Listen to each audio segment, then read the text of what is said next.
Daniel, I guess, how do you view all of the shots? You spent a lot of it. That was been on the shelf, looking back from surgery, you come back and play a couple things, not to be able to get minutes for the younger guys. I mean, what do you think about what you got out of this year and how it handled it goes on? I mean, obviously it was a roller coaster year for me, but I also learned a lot about myself. Like I said, coming back from surgery, rehab is always a tough situation for a player to be in. You got to work every day. You got to be in here more than usual. Coming back, playing, and then going from there, going more to like being a mentor and good vet. And I always say it, I learned from Al Horford and Aaron Baines my first year in Boston what that means. So now I was able to share that with those younger guys, and especially helping Sticks, Isaiah, from outside and what I see when they play in practice, just talk to them and help them to grow their game and hopefully have a long career. Daniel, how tough was it mentally to go through that grind to get back, start to feel you again, and not? I mean, I think all of us are competitors. Everybody wanna be out there and play, but it's also you're part of a team, and the team is bigger than every single player. So, like I said, obviously I want to be out there, I want to play, I want to win games, but I also do whatever it takes and whatever is needed for me in that position. Like I said, if I can help Isaiah Sticks in the last, I don't know what 20 games, what it was, to develop, get better, and help them. What I've seen, I've been around for a couple of years, and I learned from great players. I've seen great players. I had long playoff runs, so like I said, it helped me grow as a player, as a person as well. From where you were in October to where you are today, how much better do you feel now comfortable going into a big offseason? I'm 100% healthy. The procedure I had, I think I was the first NBA basketball player who ever done it. Probably more to come throughout the next years in the whole NBA because it was a small procedure. It helped a lot. The rehab was was easy. So for me, it's all about me and myself now. Like going in this off season, I got national team in August, so I got basically 4 months just to look at me and work on my body, work on my basketball game, and just be 100%, 110% ready for next season. Who are some of the young guys who really stepped out? I would say especially Ben and Andrew, like just the way, the confidence they had from day one coming in here, the mindset they had, like just working hard every day. And sometimes it's not easy for a rookie come in and play a lot of minutes, have a lot of pressure, but both of them handled it very well throughout the season. Obviously, it's a long season. They have their little up and downs and maybe bad game here and there, but I think overall those guys were very impressive. How do you see Six and Isaiah grow? You talked about working with them closely and mentoring them. How do you see them evolve?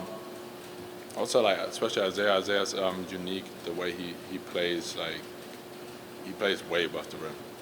Like he's a great shot blocker, offensive rebounder. He can run, athletic. For him, I think it's just a little bit more experience on when to jump, when not to jump, staying on the ground, being more solid. Because you can't block every shot. Sometimes like somebody scores on you, it happens. It's the NBA. That's what players get paid for. That's for players out there to score, and then you can't stop people every time. And for me, I think it's just like develop his game even more, like shooting. Be like a little bit like a threat when he catches the ball in the high post. Same for Sticks. And both of them are great offensive rebound. They always had a battle going on over the last 20 games. Who's the better offensive rebounder? So every time we were talking on the bench and like who is, and it's the same for Sticks. Like he had I would say like a little roller coaster year as well. He started the season at the 4, then he didn't play. He moved to the 5. But as soon as like his three is falling, he plays physical. He got better as well. So I think for them, both of them, it's just like the same.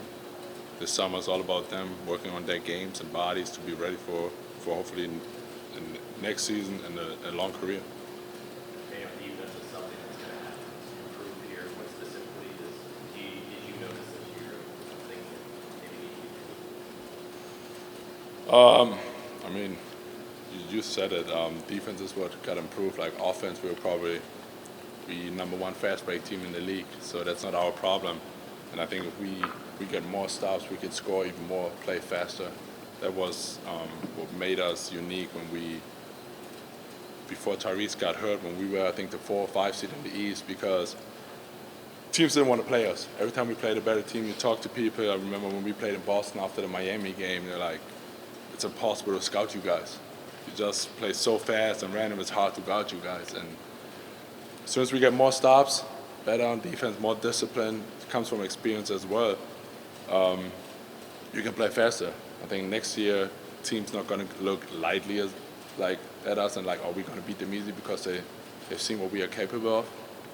And all those guys out there, I think just more being solid on defense, take pride when there was a topic over the last couple of games, because it's like playoff basketball. Like people pick on matchups. If they want you on the ISO, they're gonna bring you up to the ball and make you out, and take pride in it to guard it. Like don't just let them score here and there and say, yeah, it's okay, it happens. But it's like take pride in it. If they pick on you, guard it. How much did you know, preseason you didn't know how to feel about this team. It was also good. Now having gone through the year, how much did you think of like? A lot. Great guys. Everybody's very, very competitive, and I think everybody was able to see that we had fun on the court, off the court. Like we were celebrating each other. We got in trouble from the NBA for celebrating too much, kinda. But I think that's what makes a team. Like you gotta cheer for each other. Like I said, like there are guys that they don't play even if you're better for a position. Like you can still be happy for your teammate. And I think that what made us special in this whole group, because there was no like actually fighting what we've seen the last night maybe on teams, I would say. But obviously you argue as teammates here and there in the timeout because everybody's competitive. If you have a bad game, or maybe your teammate didn't see you on an open pass, you talk it out. But we always were in the locker room, like, we talk about basketball. It's nothing personal. So I think we had a great group of guys who listened and took all the advice we had in the locker room from young to old. Like, it was not just the veterans talking to the young guys, but if the younger guys had something to say in the game, what they see, everybody was listening as well. Did you know TJ at all before coming here? Just playing against him.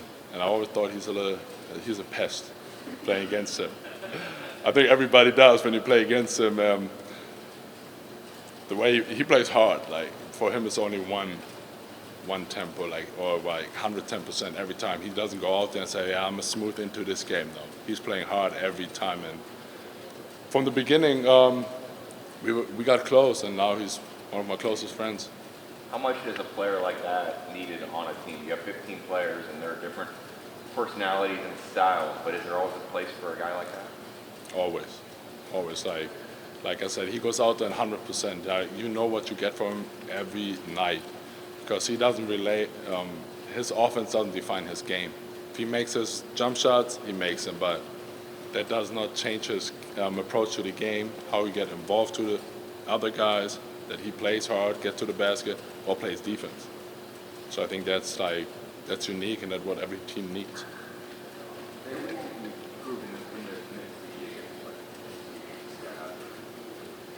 I mean, it was only, I think, 7 games, but for me it was just like being healthy at that point. Like obviously I wanted to play more, but I'm a competitor. Like I said, I wanted to be out there and play and compete with my team, but like I said, for me, I proved, or I'm healthy. And like I said, for me, this offseason is all about me getting ready for next year and more years to come. You talked about that knee surgery that you had. What kind of research or how do you discover something so special like that? Oof, long process. So I think I've talked to 6, 7 different specialists from all over the world, from Australia to London, had talks here and there, and then the procedure came up, and I know the goalkeeper from Barcelona, Theis, he's German, he did the same procedure in Sweden. So he's the guy, I think, Alfredsson, who invented it.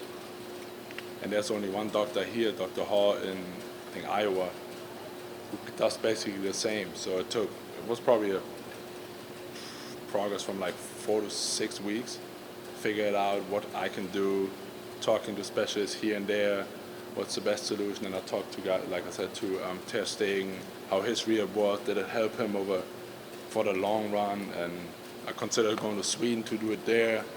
So it was a long progress. And like I said, I think at the end, how many NBA players have patella tendon issues?